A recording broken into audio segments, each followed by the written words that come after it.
Welcome, everybody, to Nothing to Fear, a monthly, semi-regular podcast hosted by me, Billie Schultz. Every episode, we talk about a different horror movie, and every episode, or most episodes, I'm joined by my two good friends, Luke Mason and Alex Wan. This week, we are diving into 1998's The Faculty, but we'll talk about that a little bit later because we gotta do some pointless chit-chat at the start of the episode. That's how podcasting works. So, Luke, what you got for pointless chit-chat? Also, I haven't seen you in a month, so hello. Yeah. Well, I actually moved, so that was pretty big. Whoa. Yeah. Yes. Oh, that explains the new location. Yeah. That does explain the new location, yes. Yeah. So I've got my own place now. It's pretty nice. Pretty happy with it. Cool. No roommates. And I haven't lived alone in like 8 years, so it's definitely a different I remember it from my Korea days, but it's a nice. I'm ready for it. I'll say. You're ready. So that's kind of been what's new. That's huge. You're back to now the point of like, there's nobody else to be annoyed at if they leave dirty dishes in the sink because like it's just me. Yeah. So all that kind of stuff, and then yesterday we did beach trivia because it was like gorgeous here. So yeah, that was pretty fun. Awesome. Well, congrats on the move and the Thank beach you. trivia. Did you win, or were you hosting or participating? I was hosting. I was the host. Of course. So Very I think exciting. the winning team got like 65 out of 90 or something like that. It's not bad. So yeah, it was good. It's a pretty good grade. Yeah. And it was at the beach, and it was like 30 degrees. It was amazing. Love it. Well, yeah, I'm surrounded by boys wearing blue here. We got Alex Wan in your football jersey. Alex, how are you doing today? Well, I'm good. It's the first football Sunday, so yeah, I'm gonna watch some football. And then Are you a Chargers fan? Oh hell yeah, I'm a Chargers fan. I did not know that. Yeah, well, now you do. Welcome to my life, Luke. You're probably They're playing the big Raiders. Phillip- Fuck the Raiders. You're probably a big Phillip Rivers guy, hey? Yeah, sure. He was the quarterback for like 20 years. Yeah, I know him. Oh, okay. For Billy. That was for Billy. Yeah, no, I'm just trying to think if I even know what city the Chargers is. Is it a California team? Yes. No. It is. Oh, I had like a San Diego, Francisco. Oh. You're like half. No, 49ers is it. What is it? Well, It's LA, They're L- but they moved from San Diego. yeah, they moved like 3 seasons ago. Something like that.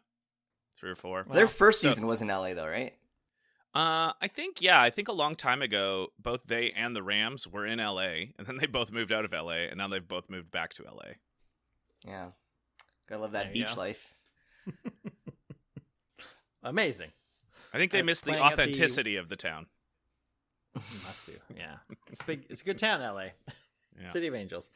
Awesome. So you're doing well. How's Calgary? You sticking cool? It's fine. We're like, you remember how like earlier in June that pipe blew up? Yes. Mhm. Yeah, and then we had to like conserve water. So right now there's like, so back in early August they were like, hey, we we're gonna do our due diligence and we're gonna look through the line, and then they're like, yeah, we found like 18 other weak spots, so we're gonna repair it. So they started repairs like a week and a half ago, and we're under water restrictions again, but yeah, so we're apparently every single day it's if we don't conserve water, we're gonna have to boil water. So that's where we're at right now. So yeah, that's my life. I mean, this is maybe a spoiler for the movie we were talking about, but just think of it this way, Alex. You're safe from any of the faculty type monsters getting That's right. to you because they were very reliant on water. I guess, but also, yeah, I mean, you're not wrong. Silver lining? Question mark? I guess, yeah. No aliens in Calgary. Perfect.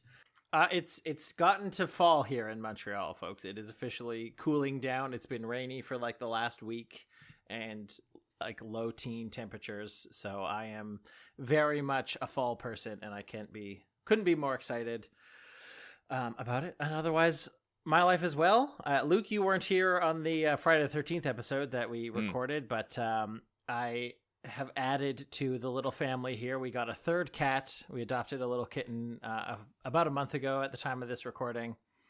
And she's fitting in very nicely with her two older brothers. Nice. What's her name? That's been a lot of fun. Her name is Charcoal. She's a black kitten. They historically don't get adopted from like shelters or pet stores. So we saw one and it was like, great. And they're like, yeah, she's been here for a few weeks already. And we're like, we're not superstitious. She can cross my path anytime she wants. That's right. That's right. Yeah. So it's very good. And she fits in very well with the like fall aesthetic as we're getting into Halloween. I mean, sure. She's a black cat. She's right there. But what about in the year. summer? Does she fit out in the summer? Well, yes, she fits out in the summer. Okay. It's all part of being unique. It's all part. The goth vibe is all year round.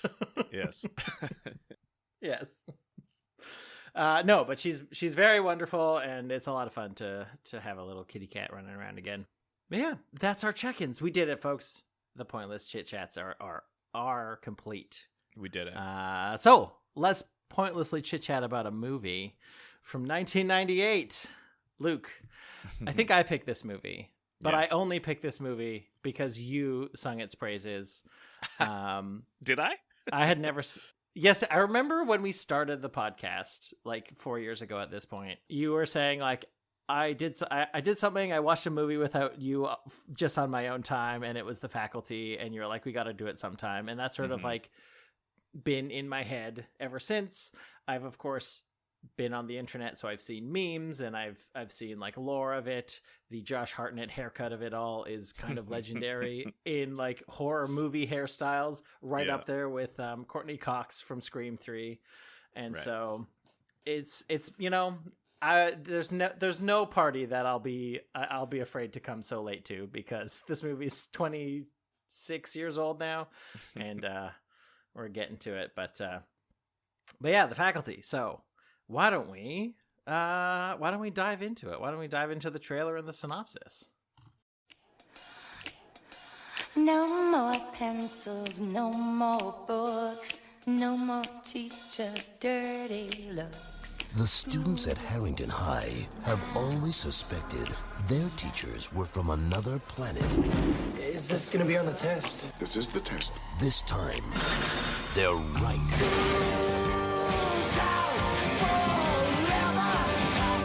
Now, these 6 students won't just question authority. They'll have to destroy it.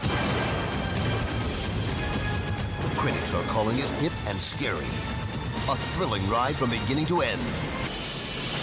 The Faculty. Please report to the principal's office. Alex Swan. Okay. Wait till you hear this one. This one's a fucking mouthful. All right, The Faculty is a 1998 American science fiction horror film directed and edited by Robert Rodriguez, with a screenplay by Kevin Williamson. Okay. It stars Jordana Brewster, Clea Duvall, Laura Harris, Josh Hartnett, Sean Hattasey, Famke Janssen, Piper Laurie, Bebe Neuwirth, Robert Patrick, Usher Raymond, Jon Stewart, and Elijah Wood. So, What a cast. Yeah, when Casey Connor, Harrington High School's newspaper photographer, witnesses the murder of a nurse and sees her alive again, he decides to investigate the bizarre happenings. All right, so this is actually perfect, because we were looking up these characters on IMDb. We were watching it yesterday, and Kelly pulls up this synopsis from IMDb, and talk about a misleading like synopsis about what the movie's about, because this like thing where Casey sees the nurse come back to life or whatever is not till like 40 minutes into the movie. It's like almost the halfway point of the film, which is bizarre. But I'll kick us off, I guess, with initial reactions. I had a lot of notes watching this one. My Discord name is The Thing Senior Year, because it felt very much in that vibe. Like, you can't trust people. There's like an Invasion of the Body Snatchers things. It's super, super explicitly referenced. That is an homage to these things. But for me, it just felt kind of like a movie-length version of an X-Files episode or a Buffy the Vampire Slayer episode, with like a bit bigger budget, a bit, higher ratings, or like a more explicit rating, I guess. I don't know if this was rated PG-13 or R or whatever. Maybe R, but I'm not sure, but it was like not fit for TV. But it really felt like an encapsulation of the late 90s Monster of the Week TV show format, but stretched out into 104 minutes. And what a cast. Oh my god, just a stacked cast in this one. I thought for the premise, like alien parasites taking over bodies and trying to take over the world, so zany, so silly, but just like everyone was fun. I didn't outwardly hate any character on the screen, which is a really big ask for a horror movie, especially from the 90s. And I could really see the Kevin Williamson of it all, like on the screen. Like it very much reminded me of like the first Scream movie, and I Know What You Did Last Summer, and just like this kind of golden age of the campy teen slasher horror movie. So I enjoyed it. I had a lot of fun watching this movie. But Luke Mason, what's your initial volley? Oh man, watching this movie, I thought to myself, this movie is like, it's fun, it's okay, but this is a movie that the three of us are going to have a lot to say about. I have to feel. This movie is so both explicitly and then accidentally referencing all the movies in the world that I loved it.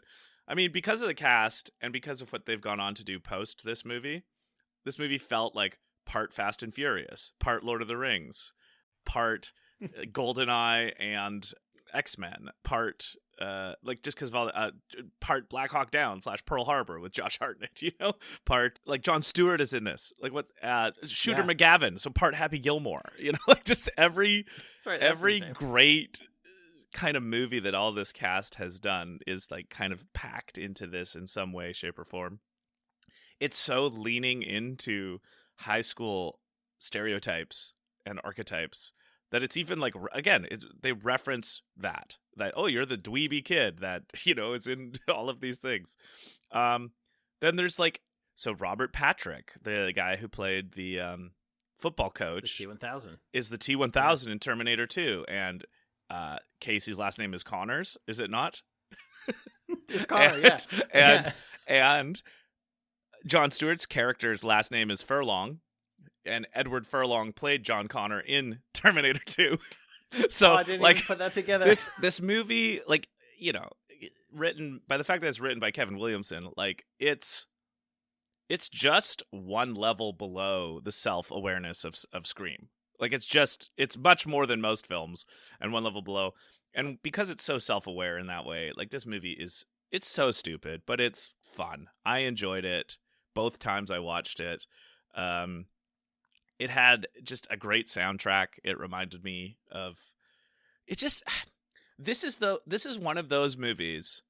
Maybe this is one of the best examples of those kind of like 90s schlocky comedy horror films that has actually not aged poorly in terms of like the social norms. Like there's a lot of movies from the 90s where, especially comedies, where you're like, oh yeah, we don't really use words like that anymore, like those kind of jokes were maybe edgy at the time, but not anymore. Whereas like, I just felt like nothing really in this movie would be too modern day problematic from movies, and yet was still had the spirit of those 90s comedies that was really like light and fun and silly and like really leaning into the young stars and all of their bizarre little things about them. I mean, I guess probably you wouldn't have the same sort of like looseness of potentially a student teacher relationship like in this movie, but I mean, at least Josh Hartnett is retaking his senior year, so he's at least legally an adult. Yeah, they say that. They're like, well, he's redoing senior year, so it's even though he's by far and away the smartest person there, like. Yeah. So I mean, yeah. If you're gonna analyze this movie, there's like the double. All of the self-awareness stuff is so awesome. And then the movie itself is like totally fine. Passable. Yeah, we've seen it. Aliens that take over and need water. I mean, it was like all the water was funny. I thought. So funny. Yeah. It's so funny. Enjoyable watch for sure. Absolutely. I'll get to your initial thoughts in a second, Alex. But just Luke, on your point of like this, how this movie aged comedy wise, there was like a moment where I was like, oh, they're gonna do something with Stokely's character, like calling her a lesbian and like sort of making fun of her for that. But that was the only part that really set me on edge, because I was like, oh, here comes like casual homophobia. Yeah. And like the character of Delilah was like, I think that like that was in her character. She's like a mean girl kind of type person. Yeah. And like the only thing I was a little bit sad with, where I was like, oh, she's just like pretending to be a lesbian so that she can be left alone. I was like, come on, you cowards. They weren't quite there yet. If this movie had been made now, they would have just been like, she's a lesbian and deal with it. And like, yeah. But yeah, it wasn't, there was no parts in this movie where like they drop like a hard R word or something, or call somebody a slur. And you're like, whoa, okay. You couldn't I say should that hope they don't use the hard R. What the fuck? Yeah. Is your understanding of hard R different than my understanding of hard R? Yes. I think, well, they're both bad.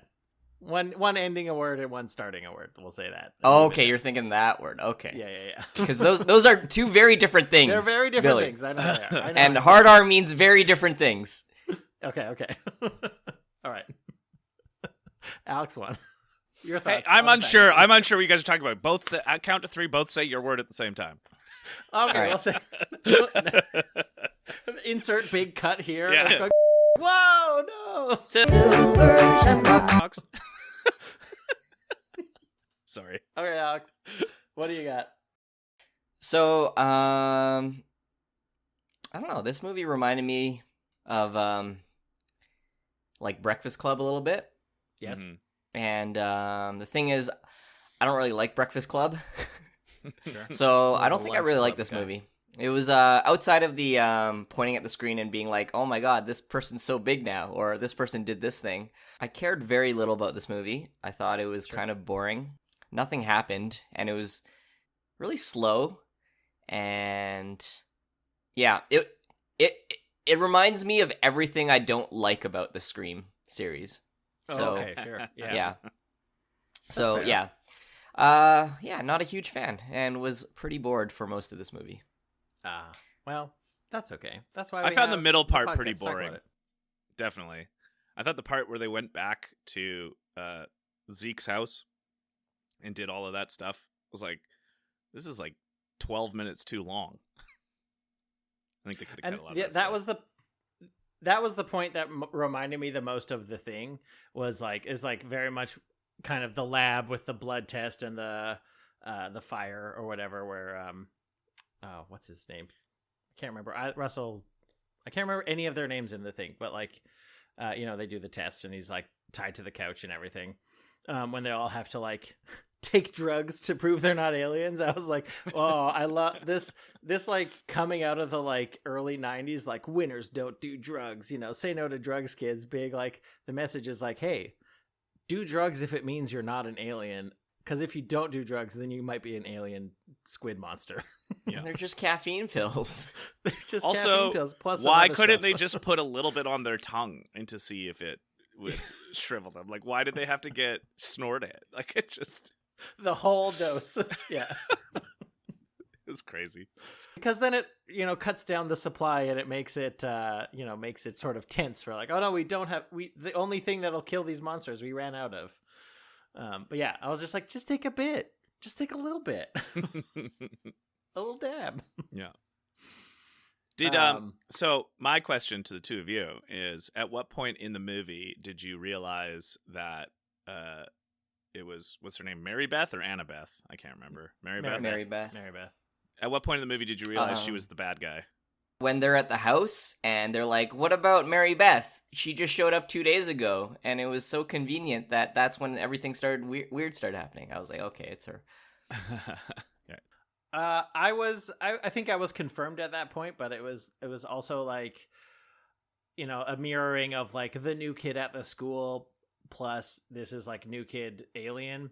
And I had actually I had forgotten the very opening of this movie for a bit, like, because it like happens so fast and you forget where the opening is like a football practice, and then the coach is left on his own, and like somebody approaches him and he's like, "What do you want?" And then it's like, and then the coach is all weird. So you kind of like, you're led to believe that like he's the first person that you see acting weird. So in your head, it's like, oh, it's Robert Patrick, but it's too obvious to be him. And then you're like, once they're in the house, I was like, oh right, the opening scene, he met somebody, we didn't see who that was. Totally. And then just like the fact that, you know, new kid at a new school trying to like fit in, alien trying to fit in, I was like, okay, I can see what you're going here. So there's a few clues also, because this is the second time through, so I knew it was her the whole movie. And there's a hilarious little scene pretty early in the movie where it's like one of the first times she's having a conversation with Stokely, and they're at that table outside, and she's talking, like she leads with a line like, "Oh, you're feeling kind of lonely" or something, and then Mary Beth says, "I'm feeling a little alien myself today." So the second time through, when I hear that, I'm like, "Oh, that's really funny." But like, come on, Mary Beth, like, isn't the whole thing you're supposed to be like keeping a low profile? Well, just like laughing to herself. I don't know. I got the sense she was like a little overconfident. You know. Well, and then every time she introduced herself, she's like, "I'm Mary Beth Hutchinson from Atlanta." Yeah. Atlanta's pretty fucking big. It's not like, "Hey, I'm Luke Mason from Nelson." It's like, "Hey, I'm Luke Mason from Toronto," right? It's nobody introduces themselves like that. Come on. Yeah, I guess. Yeah. It was very "Hello, fellow kids." Yes, it's like, "Hello, I am a human being. I'm a normal human being." Yeah, but it was like, I don't know. I guess like enough happens that you're supposed to not think it's her along the way. Yeah. And it's kind of like, because I actually, for a little bit of time, and they must have done this on purpose, but when they're in the garage, Zeke actually like covers the entire pen with his hand when he does the little snort. So I was like, oh, is he like, he's faking it? So I was like, maybe, like for a second, I was like, maybe it's going to be him. But then it was like, why would he be making the thing that could kill his species? But like just like there was that enough where I was like, well, maybe there's some reason he's got some bigger plan. And then it like it worked enough to throw me off of Mary Beth's trail for a little bit, but no good. One thing, and I have to. Go ahead. No, you go ahead. I was gonna say, I have to say, Elijah Wood. Like, no actor, I think, can fall over in panic better than Elijah Wood can. Just from this movie, all It's of true. Lord of the Rings, he's just always falling over. That kid. Except in Sin City, he's quite agile. Well, there you go. Every the exception what proves the rule. That's right. So from a ostensibly or allegedly, this is a horror movie podcast, so I will make one horror movie-esque or horror motif observation about this film, is that I really loved the acting done by the people who were aliens. Oh yes. Just the way that they turned their heads, like they like it was so uncanny in that they moved a little bit like people and a little bit not like people. Like they walked like, it's like kind of looks like how a person might walk, but also not. The way they turned their heads all simultaneously, just the staring. I have to say, probably like from an actual sort of cinematic filmmaking perspective, the way that they got the people to act who were aliens was pretty impressive, I thought. Yeah, like, and the sort of transformation, sort of like before and after, with the English or history teacher who was he played the commandant on Malcolm in the Middle, right? For all you 90s kids out there, like the change between like him before Alien and then after like the Alien thing, with like Selma Hayek, the nurse, who's like sick and coughing, and just like completely the opposite of like what I think Selma Hayek was being cast for in those times, right? You know, because this is around the time of like From Dusk Till Dawn, where she could not be any different in those two movies. And like it was great. They all nailed that like smile really big, but like completely dead behind the eyes. Which, I mean, you get Robert Patrick for that, because that's why they had him be a T-1000. That's why James Cameron cast him as the T-1000, so he could like mimic humanity but never quite get there. Like he's his own personal uncanny valley, which is weird. Yeah. Or Piper Laurie, who is like also Carrie's mom, throwing it way back to episode 2 or whatever of the pod. Like, she like has that sort of sweetness with like this vein of like menace underneath it that she's like cultivated really well. And so all the teachers were great. The actress who played the principal too was great. I don't know who that actress is, but she was so fucking creepy. That is Bebe Neuwirth is her name, and she's probably most well known, at least she's most well known for me, by playing Frasier Crane's ex-wife Lilith on Frasier. I see. But she's also been in like a bunch of, she's done a bunch. But I was like, hey, that's Frasier's ex.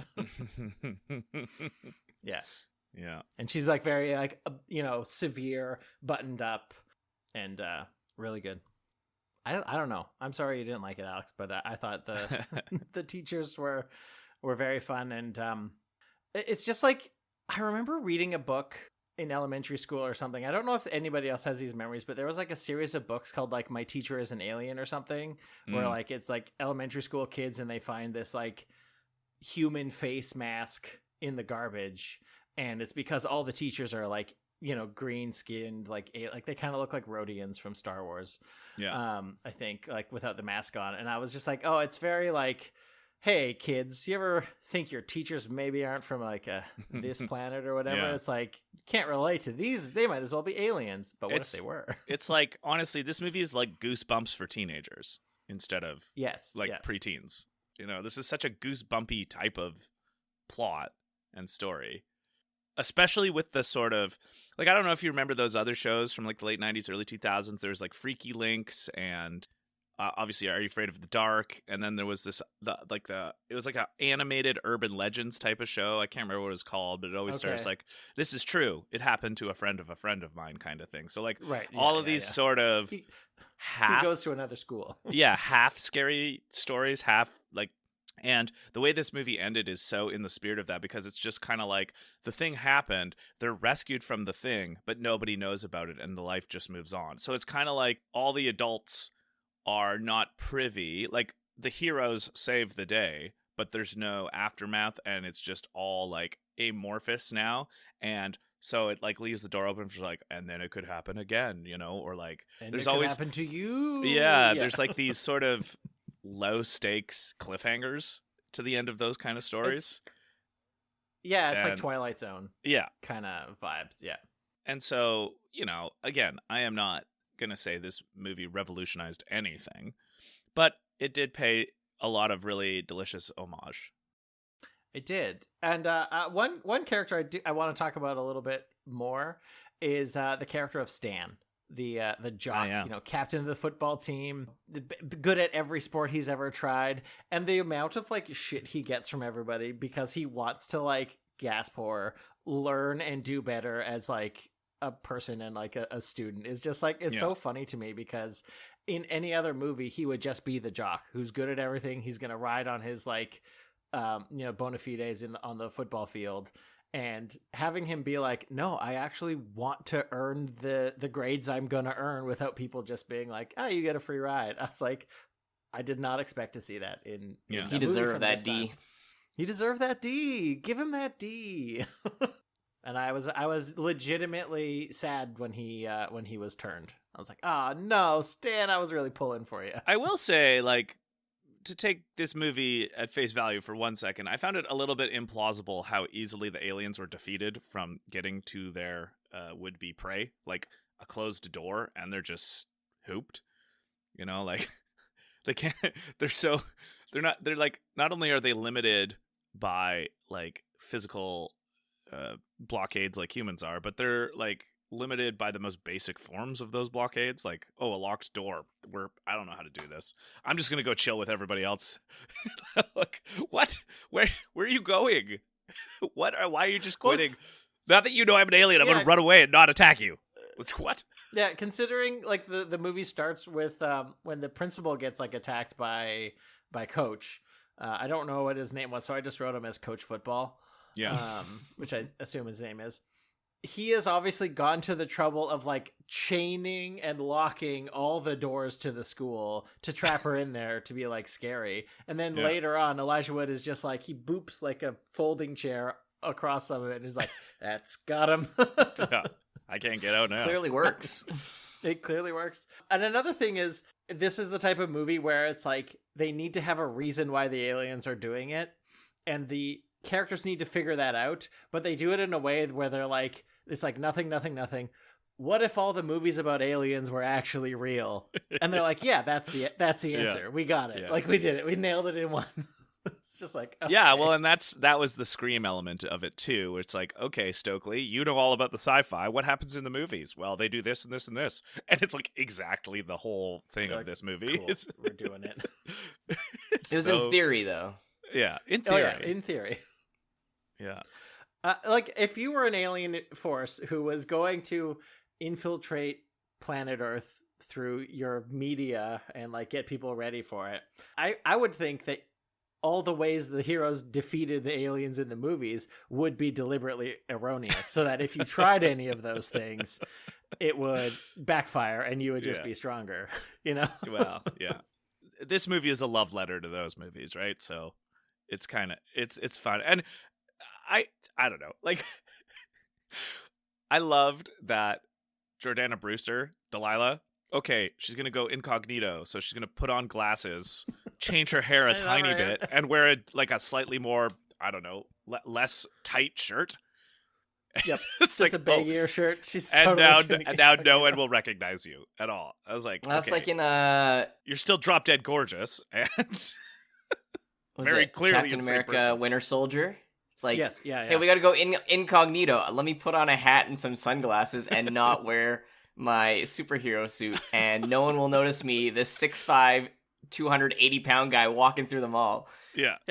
It's the MCU disguise. It's a baseball cap with no logo, a zip-up hoodie, and a plain T-shirt or something. Or like, and I do feel, actually, and I mean, this is sensical because it was Kevin Williamson. Like, she tried to make, like, she's a little bit of a Gale Weathers type character, right? Just like with the bangs, and then she's the school reporter, and she's has a bit of a like taste for the salacious story, you know, that kind of thing, to sensationalize it all. And so, yeah, I don't know. I just felt all the teenagers were just kind of perfectly cast for what they were trying to do. They were, and they didn't care that they were all going to be one note, right? Like, and maybe that's like, you can argue that's like maybe a badly written character, but like they're supposed to be, I think, like the stereotype personified, right? Where it's like the pretty girl, the outcast, the jock, the like burnout who's actually secretly smart, and then Frodo. I'm pretty sure at one point in the movie, all of them, either themselves or somebody says about them that they are a stereotype. You know? Mm-hmm. Yeah. Look at me. I'm supposed to be the jock, even though I want to be smart. You know, what am I going to do? You know, it's like, it's like, we've seen all. It's one step below them being like, we know we're in a movie and we're just playing a collection of characteristics. That's the thing. Like, all the characters in this movie have seen all the same movies that we've seen. Yep. Yep. So what did you think of the effects of the alien, the early 90s CGI? I want to ask you both that question. Late 90s. Late 90s. Pardon me. Alex, what'd you think? What'd you think about the creature itself? I think the creature looked fine. I don't know. What's the scientific term? The cephalopod thing swimming in the water? Yeah. That looked fine. Jon Stewart's fingers looked really bad. Yep. The Famke Janssen's head looked really, really bad. So it was a mix. Like, some of it was like, okay, like, I'm gonna give it some grace because this is late 90s CGI, so it's like it's not supposed to look really good. Yeah. And it's as good as they can get it. It was as good as they could get it, with some of it looking really bad. Mm-hmm. Yeah. Some of it was janky. I like the practical monster at the end, like when they're in the bleachers, like when she finally like reaches sort of her queen alien form. Like, that was a practical effect. Maybe there was some like digital like tentacles and tendrils and stuff, but I thought that was pretty good. But Luke, what did you think of the CGI? I mean, it some of it was kind of interesting. I liked the red thread type of thing that was coming out of their little. The slug stuff reminded me of Slither a little bit back when we did that film. But I mean, it's not really a strength of the film. It's not like that's the part that is impressive, you know. I got some of the Mist vibes, which we haven't done the Mist, have we? We haven't done the Mist. No. I cannot fucking believe we haven't done the Mist. That's actually like probably a top 10 horror movie of all time, in my opinion. Well, that movie's so good. After Alex's, I wasn't the one that picked the ship or the faculty. I'll say that. I know. I know. Maybe I'm an alien. Hey, we said The Ghost Ship is a perfect movie, so. Yeah, it's a perfectly consistent movie. That's true. That's true. To me, the CGI was like, well, I don't know. I could take it or leave it. Yeah. There. One of the effects, though, this effect in the movie made me laugh out loud, is when Zeke and Miss whatever her name is, Miss Burke, I think, she's in the car at the end, and he like jettisons her through the window by like crashing into the school bus. How do you survive it? Doesn't matter. He wore a seatbelt. He wore a seatbelt. That's right. Seatbelt save lives, kids.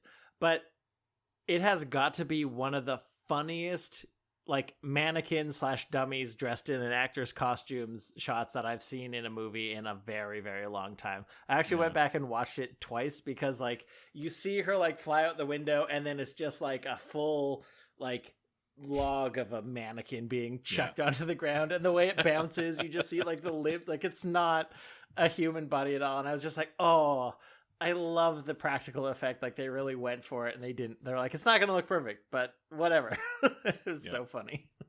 It was great. I got to give a big, well done, Kevin Williamson and co. I guess he was just the writer. I don't know who the director was. Robert Rodriguez. Robert, of course. Alex, you said it in that big list of names. Quentin Tarantino wasn't in it. Yeah. I mean, that's probably the only way he got Salma Hayek to be in this movie. Like, probably. And it was like, you can just dress in like comfy scrubs the whole time. You don't have to like worry about, going all out. And I just trying to think of other horror movie references. Like they referenced very pointedly, like at least twice, maybe 3 times, that they live in Ohio. And isn't that where Nightmare on Elm Street is? I think so. I think famously that franchise is in Ohio. Yeah, Halloween is Illinois, or Haddonfield, Illinois. All right, let's look it up. Plot. Let's look it up. Tina Gray wakes up. Where's the set? Where's it set, Alex? Where's it set? Also, if Quentin Tarantino had a hand in this movie, there would be like a part with a foot turning into weird red tentacles. Like, would have loved that. Sure. Well, I mean, when it was Famke Janssen's head walking around, those were feet. Oh, there you go. That's true. They didn't look very good, though. It was one of the poor CGI parts, It was pretty funny, actually. The actor, like, I think it was her, a stunt person, obviously, with the head, like, edited it out, but when she's, like, looking around, kind of feeling around for her head to try to find it, it's just... Yeah. I think Elm Street's set in L.A. It doesn't explicitly say... Oh, really? But it's like... Yeah, it doesn't explicitly say where. Maybe I'll look it up. But, it was filmed in L.A., and the house, Elm Street, like, that specific house is actually in L.A., So, however, the house is located on Elm Street in the fictional town of Springwood, Ohio. Springwood, Ohio. So I did go. Now, there's no way, like, to know for sure if that's what was in. But, like, they very clearly, it's like, why did you reference that so many times? That's where you live. Yeah. I think that it was because Ohio is, like, think of a boring place in middle America, and you think of, like, Ohio. Apologies, Ohio listeners, if you're out there, but you know what I'm talking about. You live in Ohio. Mm-hmm. Like, it's like it's like suburbs. There's not like a big hub. It's not New York. It's not LA. It's not like the South. Even it's the just big, like the Midwest. The big cities aren't like the big sexy cities. It's Cleveland, Columbus, and Cincinnati. Right. You got the Rock and Roll Hall of Fame. What else have you done lately? Come on, like. So it's like supposed to be like, we're going to start here in this like little sleepy town. Again, I think casting homage back to like the sort of Sleepy Town Twilight Zone episode where it's like, it could happen to your sleepy small town, and they look right at the camera as it cuts to credits or something. I like that at the end it kind of goes into the Legend of Zelda Water Temple boss for a second when they're in the swimming pool. Yeah. I was like, that gave me Ocarina of Time vibes. Morpha.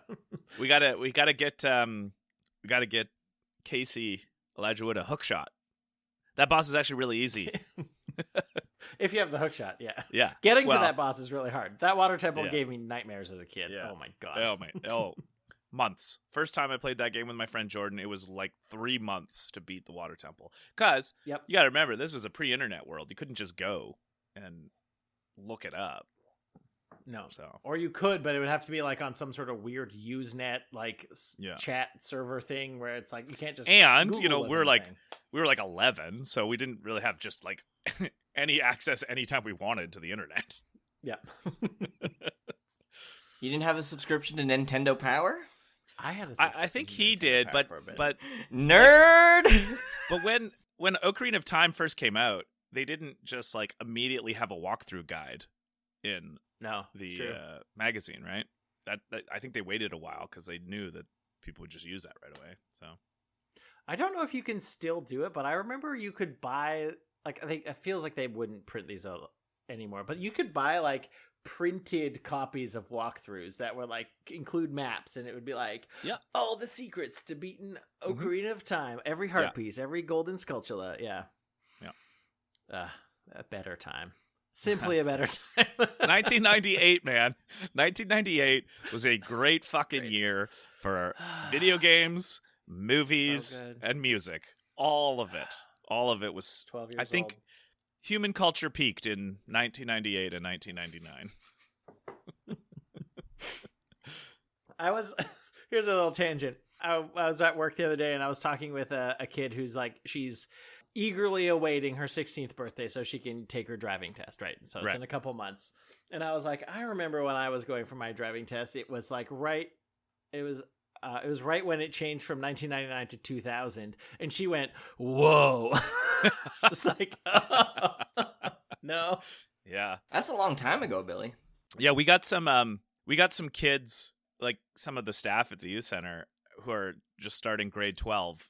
They're born in 2007. Oh yeah. Mm-hmm. That's so crazy to me. I was because I was bored, so I was watching Linkin Park anime music videos instead of working the other day. Nice. And there was one that is old enough to vote. Yep. Yeah. One of the music videos? Yeah. Oh. Is it crawling? No. So an anime music video is when you take clips of an anime and you put Linkin Park, like the music over it. Yeah. So those are like, early days of YouTube where nobody gave a shit. And I looked at it. It was like uploaded 18 years ago. And I was like, damn. That's wild. Yes. Yeah, I've seen a couple of those on YouTube where I'm like, this shouldn't have a double-digit date, surely. It does. We played a movie that came out the year you were born with the staff at work the other day, and we have a summer student who was doing some cooking while I was gone. And the movie that came out when she was born was Shrek 2, and I was like, oh no! Wow, that's 20 years ago. Was that was 2004? Yep. Yeah. Yeah. What a good time. That was also culture. a good year. 2004 was also a good year. What are we talking about? Talking about the faculty. Nostalgia. Yeah. Just shooting the shit. Yeah. It made me feel very nostalgic. All the fashion, the like clothes. Yeah. The thing that I loved too is that this is definitely something I legitimately miss about pop culture is like these kind of movies were how you learned about some of the songs that were in them. Like a lot of the bands, just like this movie starts with The Kids Aren't All Right by The Offspring, and there were just so many songs throughout the movie. Not so many, but a handful where I was like, oh yeah, like I just remember. Yeah, I just remember being like 10, 11, 12, 13 and just hearing songs that I wasn't allowed to listen to at home, or it got into you so in such a different medium. And a lot of these 90s and 2000s comedies, they just have great soundtracks from all of that sort of pop punk heyday. And I do lament the loss of that in films, of like just kind of cool rock songs that are in sort of young person based comedies. Mm-hmm. I do miss that. Yeah. So I say this not out of because I didn't like the movie, but my favorite part of the movie was when the credits started playing and that Oasis song started playing, Stay Young.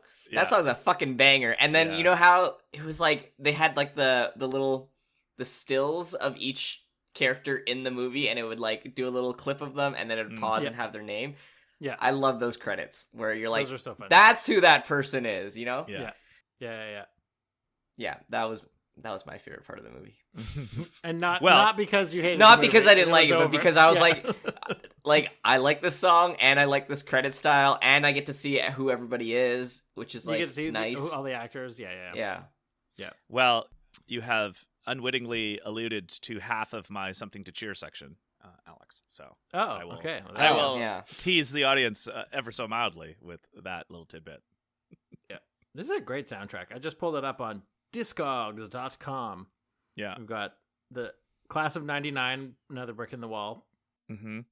The Offspring, Kids Aren't Alright, Creed, I'm 18, D-Generation, Helpless, I don't recognize that one, Soul Asylum 2 doing School's Out, that's fun.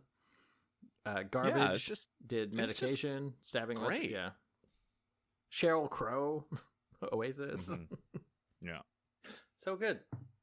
Wait, what do you, okay, hang on, speaking of Oasis, Luke, what do you think about Oasis reuniting? Well, okay, and so Alex, I too. will. Both of you, we gotta talk about this. Speaking of the 90s. I fucking love Oasis. Like, I love this band so deeply, and I've been thinking about it a little bit. Like, to me, Oasis is such a great example of how the power of music really can influence people's opinions, because like basically everything about Oasis that isn't their music is kind of unlikable or weird, or they're just like farouche, unpleasant, prickly guys who are always angry, and like they're a little bit funny.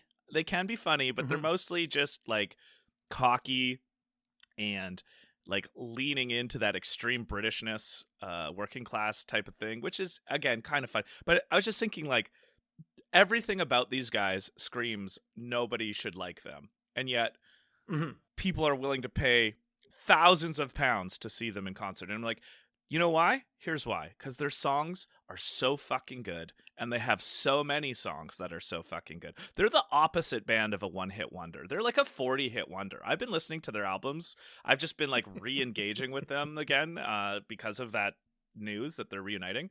And Definitely Maybe is such an incredible album that there's like songs on there that I didn't even know were good that I've been listening to again. I'm like, holy fuck, this album. And it's so crazy too, because so many of their songs, the lyrics are so stupid, and I'm usually really into like good lyrics. It's not the lyrics, it's just the guitars. Their guitars sound so good, and Liam Gallagher is such a good singer that I've been playing Oasis songs on my guitar like for the last 4 days straight. So that's part of my something to cheer is fucking Oasis and how great that band is. We've uncovered it. We've uncovered both parts. I fucking love Oasis. Amazing. Alex, what do you think about that news? This is a horror movie. Sorry, everyone. I'm pretty indifferent to them, like the news of them reuniting. Like, I'm 100% not going, right? So you don't care who knows it. Yeah. I've seen Oasis before, and it was great. I'm a fan of Oasis. I like Oasis. But, like, this whole, like, my favorite news about this is that apparently they have a new album that's completely done recording. So my favorite thing would be if they had this big reunion tour and they only played stuff off this new album. that would be so funny to me. That would be so funny. Yeah. Also, my other thing would be, like, you know, the brothers, Liam and Noel, they've like fought so much in the past, and that's the whole reason why they broke up in the first place, was because they just couldn't work together or get along together, period. My favorite thing is if they make this huge deal of, like, you know, we're gonna forgive each other, we're gonna come back, we're gonna do this reunion tour, and we're gonna make some money, but like the first show in, he just fucking throws a stool at him and just walks off. I think that would, all of this, like all these hypotheticals in my head would be like pretty disappointing for a lot of people, but I would think would be so funny. Well, there are betting odds Oh, there are betting odds? There are betting odds that you can place bets of, and like there are odds of like when they will break up, how many shows they will do. Will it be on stage? Will it be before even the first show? Like That's so funny. I think I listened to it on another podcast, but somebody was like, so which of the Gallagher brothers do you think is out of money? And that's the reason they're like doing this. Noel. It's like, well, I think it's probably Noel. It's Noel. He just went through a divorce. Yeah. Yeah, maybe. Yeah. But I want them to do. They're gonna be so rich. They're gonna be so fucking rich from this. They're mining nostalgia and like whatever, the mining's great. But to your point, Alex, of like them only doing new music as a hypothetical, I really want them to make a song called Wanderwall, like, and just like spell it with an A, and then be like, anyway, here's Wanderwall, and then just play the new song. Yeah. Yeah, like Cocktail Supernova. Yeah. It's actually sparkling white wine supernova. Sparkling white wine. Espresso martini supernova. Don't Look Back in Anxiety. Song titles that didn't quite make it. Yeah. Good stuff. Good stuff. This has been Oasis Hour with Nothing to Fear podcast. Yes. Let's talk about more nice. Now do The Offspring. Okay. What else is there to say about this movie? It's zany, it's campy, it's very silly, and okay. You go. Okay. Yeah. Josh Hartnett. I want to talk about Josh Hartnett's hair for a second because that's exactly what I was going to bring up. All right, we're on the same wavelength. I looked into it. There's an interviewer who was like, I was just cutting my own hair at the time. So that was just his hair. That's just what he had. And listener, if you somehow don't know what this hair looks like, just Google Josh Hartnett hair faculty and you'll go, what the fuck? It's like not even a bowl cut. No. It's like he took clippers and just went like, zzz, zzz, zzz, zzz, and I'm done. It's also like every scene he had just like woke up from sleeping and his hair was like he'd laid on it in a certain way on the pillow, but like part of it was lying on a different way, so it was just moving in different directions. Yeah, it's like just out of bed hair, which like that was very of the time in the like late 90s. It was like the tousled, like I don't care about my appearance, like just out of bed, freshly out of bed. But he like his pillow was a rabid badger, and every time he got up, he had to fight it off a little bit. It's like, okay. I think the problem with the hair was that it was when it was dry, you know? Yeah. But like towards the end of the movie, when he starts bleeding, there's like sweat. That's when it kind of falls down. It falls back down and it looks passable. But before it, that was when it looked a little different and strange. But that's okay. You know? It's okay. You can have whatever hair you want. And so like his character was interesting to me because he was like, you know, he's set up as like he's repeating second year or senior year. He's supposed to be this like burnout, but he's actually very smart and he knows everything. And I was just like, they put that into him, but they don't explore it enough for my taste. Where I was kind of like, I kind of want to know more about him. Like, why is he like this? Why are his parents the way they are? And they just kind of like, I don't know, they tease it out in a way that like they're in Europe. Doesn't pay off. Yeah, it doesn't pay off, but I kind of wanted to. So like, I don't know. I guess we all knew someone who's kind of like that in high school. Yeah. Did we? I don't know. There's always seems to be people who are like, you know, if you just applied yourself, you could be really smart. And if you like, you know. Oh, okay. You meant like that. Yeah. I was like, I don't know any seniors repeating their year that, you know, sell drugs but are secretly really smart and have bad haircuts. And X-Lax and porno tapes and condoms. Like, I love like that. One-stop Don't shop. forget the mom to the dad in search room. Don't forget the porno. The porno. That was so funny. That was great. No right. Internet, no porno. Oh, he's got to go. Yeah, Luke. This is a time in the show where we take a 2-minute break. Yeah. Okay. Luke's like, I gotta check my porno, make sure it's okay. You're back. Anything else to say about The Faculty, 1998, Luke or Alex? Okay, I will say I did enjoy the reveal of the villain being Mary Beth, even though it was kind of obvious. Like, it's not something that happens often where the female turns out to be the victim, right? Like this person's going to be a final girl. But oops, Yeah, like, she was a monster. I would have thought Jordana Brewster would have been the final girl, but she was Sure. far from the final girl. She was like the first girl that was out. You know, that's my thing with Kevin Williamson as like a writer, is he does like he's very meta with his writing. He likes to subvert expectations, flip cultural and societal norms on its head, right? And I think that's part of what I like about his writing and his movies, but also what I don't like about it. But this was one of those things that I liked about it, where it's like, it was a nice change. And I think her monologue at the end, when she's like kind of hunting Elijah Wood in the locker room, it was a good villain monologue, you know? It wasn't like, I'm going to kill you and I'm make you feel pain. It's just like, I just wanted to survive. And like, you know, maybe it was it was probably done through a bit of like, not total honesty, but like telling him like he doesn't have to be afraid anymore and like it's all good and all that stuff. And I think that kind of, at the time, you know, with all the stereotypes of high schools or growing up through school, where, you know, there's the nerds, there's the jocks, there's isolation, feeling lonely, making friends, all that kind of stuff. It was just like, it was a good monologue for a villain to talk to say to the character that didn't feel dumb, you know? Yeah. Yeah, and her whole point, like the metaphor of like the society sort of in the way of high school is like, hey, you know, join in, conform, be part of the team, like, you know, support the winning team, or do what everybody else is doing, or like the whole messaging, especially when I was like in high school, of like there's like so much pressure to like be part of the in crowd. To have this like character sort of do this monologue but make it like an alien was kind of funny, because like the characters who, you know, are the ones that don't get taken over right away are the ones that are like the black sheeps or the outsiders, or the, you know, the ones that want to change or be different than like the high school drones. And it was just like it just struck a chord in my like little sort of rebellious high school heart that was still like, you know, very much like, oh, I don't want to go with the flow. I don't want to really do what everyone's telling me to do. And I don't know, it kind of like plucked the right chord, I guess, with me.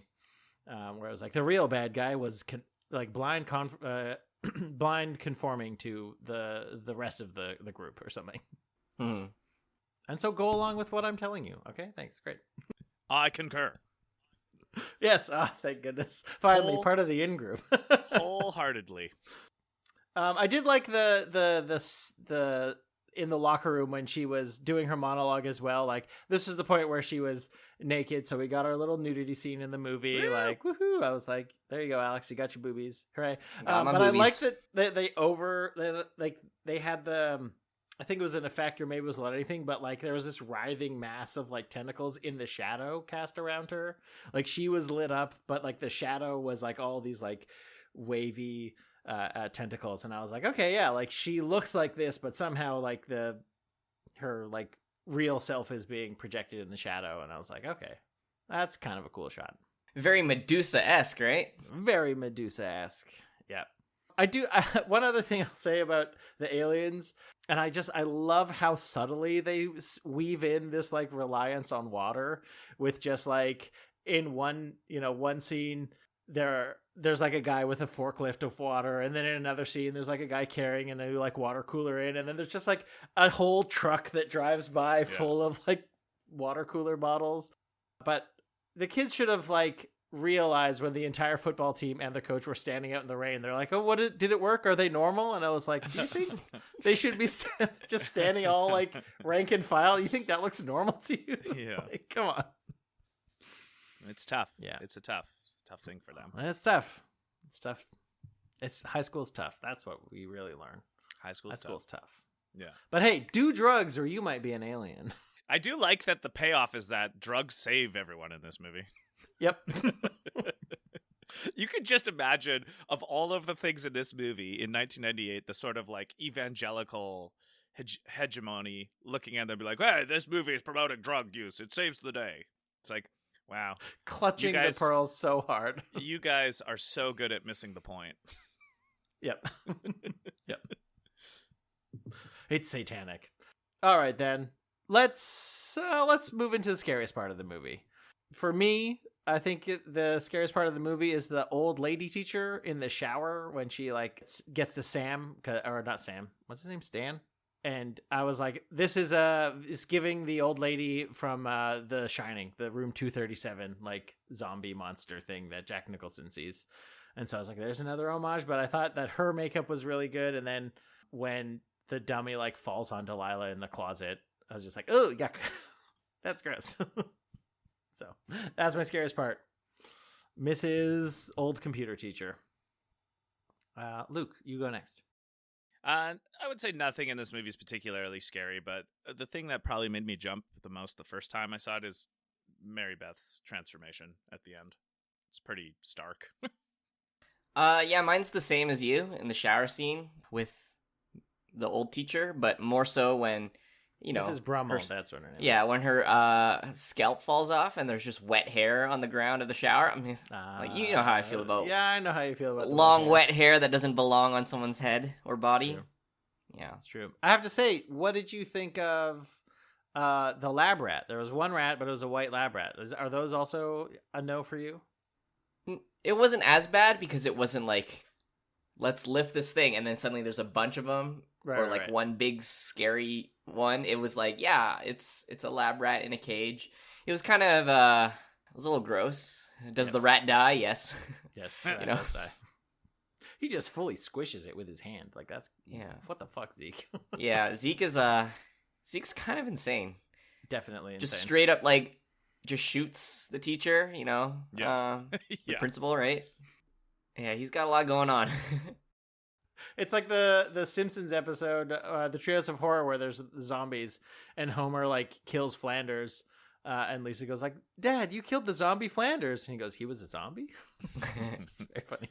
So, just so happens that I watched this movie on Friday, and then right after that, I watched the new movie Trap. Okay. Shyamalan's new film starring Josh Hartnett, and it's just so funny to see a movie back to back with the same actor, but like 26 years difference of age. Yeah. Because in The Faculty, he looks younger than I think of him as, because to me, Josh Hartnett is always the guy from Black Hawk Down. To me, that's his most distinguished role in my memory. And, he was probably like mid-20s when he did that movie. And so now and then to see him as like kind of like a graying older dad type of character. Yeah. It's just like, whoa, it's so trippy to see that huge of age difference between it's a weird whiplash, right? Where you're like, that's the same guy. Yeah. But that temporally, I'm watching these close together. Yeah. That was like with everybody though. Like obviously not in the same like where we watch a movie of theirs immediately after that's modern, but like that's kind of that whole experience of watching this movie is just like, this person looks really young. This person looks like, wow, they're a baby here. And then you think about what they've done over the years and how big they've become in their own role. It's like, it's cool to see these kinds of movies where a lot of, the young first or second movies of actors, right? Mm-hmm. And this was before Lord of the Rings for Elijah Wood too. Yeah, but this was after Flipper. And I would argue Flipper is probably his biggest movie to date. Right. Yeah, probably. He's no. most well known for Flipper. Definitely Back to the Future Part 2. Wait, what? Yeah. He's in Back to the Future Part 2? Yeah, he's one of the two kids trying to play the retro arcade in is too. In Cafe 80s. Oh my god, amazing. Yeah. That's so good. Well, there you go. Good. I hope he gets his big break someday, that Elijah Wood. He's really going places. And you know what's crazy? He's only 43. I know. He's been in the industry so long. And he looks like, aside from having like some white in his hair and like a little more like crow's feet and stuff, like he still looks like the same. Like if he like plopped on a Hobbit wig and was like, "What's up? It's me, Frodo," again, I'd be like, I buy it. Well, out of when you see like the four hobbits like do like a convention, or I think they've probably done a podcast together at one point, and you just watch them all and hear them talk, he's the one that's like changed the least. Yeah. Like all the other three have aged, like, rightfully so, but like they've aged quite a bit. But yeah, he's always big blue. So he got those big blue eyes. Here's what I want. I want Elijah Wood and Daniel Radcliffe to play each other in a movie. Yeah, You know, that'd be you know great. how they often have movies where like an actor cameos as themselves. I want there Yes. to be a movie where they cameo as themselves, but they're actually the other one is playing them. So it's like set in heightened LA or something, and it's like, Yeah. oh yeah, we got an interview with Daniel Radcliffe today, and Elijah they're- Wood walks through the door. It's like, And what's they're up? in the It's me, scene Daniel Radcliffe." together playing the other one. Yes, please. I want this to happen. I think because they look similar enough that it's not outrageous Yeah. that they would be cast as that person, and I just think that would be so funny. Or like some sort of like zany comedy where it's like Daniel Radcliffe. It's like Daniel Radcliffe is implicated in some crime and they kidnap him, but they kidnap Elijah Wood. But Elijah Wood is still playing as Daniel. Elijah Wood is played by Daniel Radcliffe in this movie. Yes. Yes. Oh, Kevin Williamson needs to write this movie. Kevin, if you are listening, amazing. But we got to rate this movie. We got to rate it. I'm going to rate it out of scat pens because that's what I picked. And it was fun. I liked it. I would watch it again in a couple of years. Maybe not right away, but I would definitely watch this one again. Or if it was on, I'd be like, cool, I'll keep watching this. As if I ever just watch TV that's on and don't like seek out what I want to watch these days. But I'm going to give this a 3.75 out of 5. So you don't have to repeat your senior year, The Faculty, but you can if you want to. Nice. Alex, what are you going to give it? I think talking about this movie has made me enjoy it more, as you know, as it usually does. I would have liked. I think, kind of reflecting now, my biggest issue with the movie was that the most interesting part for me was the least explored, and that was the conversion of the faculty into aliens. Yeah. Right? Like it felt like that was supposed to be the main point of the movie. The entire intro of the movie is about that, and then we don't see that anymore. Yeah, it's just the like a day and a half the or something. teachers become so minor in the film. Like even the coach who's supposed to be set up as the big bad villain, he doesn't. I think the last thing we see of him is him yelling at the football players to go catch Elijah Wood, right? Like there's no final showdown, which I guess is the point because like Mary Beth is the villain, but I would have liked to see because the teachers were honestly, I thought like the most interesting and best part of the horror aspect of this movie because you know you have the authority figure of a teacher, but then they're also taken over by aliens, and then they also have taken over cops and parents and all that stuff. Like, it was, it just wasn't explored enough, in my opinion. Fair enough. Yeah. I'm going to give it a 2.75 out of 5. There you go. All right, Luke. Well, I think the actual movie is like a 1, but the delicious nostalgia is like a 4. So I'm going to give it a 3. Sure. 3 out of 5. There you go. Yeah. Split the difference. All right, well, that'll bring us into my favorite section of the show, the Something to Cheer section. And this week, at the time of recording, I am cheering my local library, which feels like I shouldn't need to say it, but I've been thinking about like getting a library card again in here. There's one that's pretty close by. I've been here for like 3 years now, and I haven't done it. But this past week, I like went to the library, got my library card, check some fucking books out of the library, and I was just like, this I used to read so much more for like fun and pleasure, and because like I've moved a lot, like I haven't wanted to have like physical books that I have to cart around because they're very heavy and very bulky, and like audiobooks weren't really doing it for me. Ebooks I never really got into because it just feels like I'm scrolling on my phone. So like it seems so silly to say, but like just getting a paper book and like sitting on the couch and reading for a little bit, like support your local library, kids. Like I can't say it enough. So I'm cheering the Point Claire Public Library right around where I live, and getting some cool books out. Good job, Point Claire. Thanks. Well done. All right, Luke, what are you cheering? Well, the amount of Oasis I've been listening to is part of it. I was going to do a twofer. Yeah, Definitely Maybe is such an incredible album. That was their debut one. But I'm also cheering that as of yesterday of recording, so today is September 8th. Yesterday, September 7th, was the 5th year anniversary of the launch of Really True Fiction, which is kind of hard to believe. Oh, hey, that's Yeah. right. 5 So, years. That's celebrating great. Damn, 5 really years. true fiction go to kindergarten. I know. Ooh. Yep. Congrats kid on the now. milestone, bud. Thank you. Yeah. Cool. Alex won. What am I cheering? This is like a few weeks ago, but I saw Alien Romulus, and a really fucking good movie. I'm a big It's very fan. good. Everyone should go see it. So that's my cheer. It did everything well. It hit all the nostalgia points, but also did its own thing, but didn't deviate from the norm and try to be too what it wasn't. And it was Okay. like one of the best horror movies I've seen this year. And you can take that to the library. You can take that to the library. Luke, have you seen it yet? Have you checked it out? No, not yet. Okay. I haven't. Maybe I'll just text you this question, Alex, because I don't want to spoil a pretty big plot point on the Appreciate episode. it. And since you haven't seen it, Luke, I'll talk to you off air.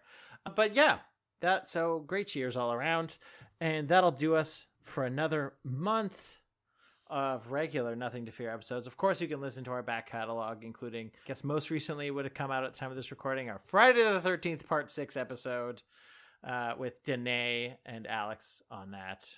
Are they getting Speaking better? of- No, Luke, they're not getting better. They're not. They're not getting worse, though, I don't think. That's true. okay. They're not getting worse. Yeah, but you can check us out there. And Luke, where can people check your stuff?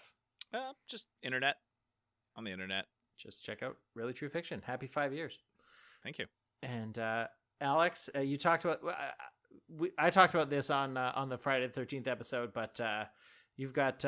We've had some life breathed back into One Song a Day. How's that going? Yeah, it's back. It's fine. It's no different It's the than same. what it was before. Yeah. But yeah, you can go and follow Same. One Song a Day on Instagram.